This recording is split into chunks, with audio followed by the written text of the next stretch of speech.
নমস্কাৰ ছাৰ বাইদেউসকল। অসম চৰকাৰে ইতিমধ্যে বহুকেইখন জিলাত স্থানীয় বন্ধ ঘোষণা কৰিছে। একেৰাহে 3 দিনীয়া বন্ধ পাবলৈ সক্ষম হ'ব সকলো ছাৰ বাইদেউসকলে।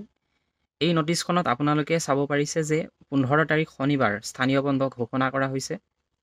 এইখন মৰিগাঁও জিলাৰ বাবে, লগতে নগাঁও, বৰপেটা জিলা, কামৰূপ, কাছাৰ এই কেইখন জিলাত বন্ধ অলৰেডি ঘোষণা কৰা হৈছে। পৰৱৰ্তী পৰ্যায়ত হয়তো অন্য জিলাতো নটিছ ওলাব পাৰে। এই বন্ধ দৌলযাত্ৰাৰ বাবে তাৰিখে দৌলযাত্ৰাৰ বাবে অলৰেডি বন্ধ আছে। তাৰ সমপৰ্যায়কৈ 15 তাৰিখ শনিবাৰে লোকেল হলিডে অৰ্থাৎ স্থানীয় বন্ধ ঘোষণা কৰা হৈছে।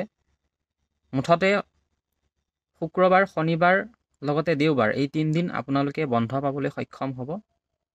ছাৰ বাইদেউসকল, যদি মোৰ ভিডিঅ'টো ভাল লাগিছে তেনেহ'লে আগলৈ এনে ধৰণৰ ভিডিঅ' পাবলৈ অনুগ্ৰহ কৰি মোৰ চেনেলটো ছাবস্ক্ৰাইব কৰি দিব। ধন্যবাদ।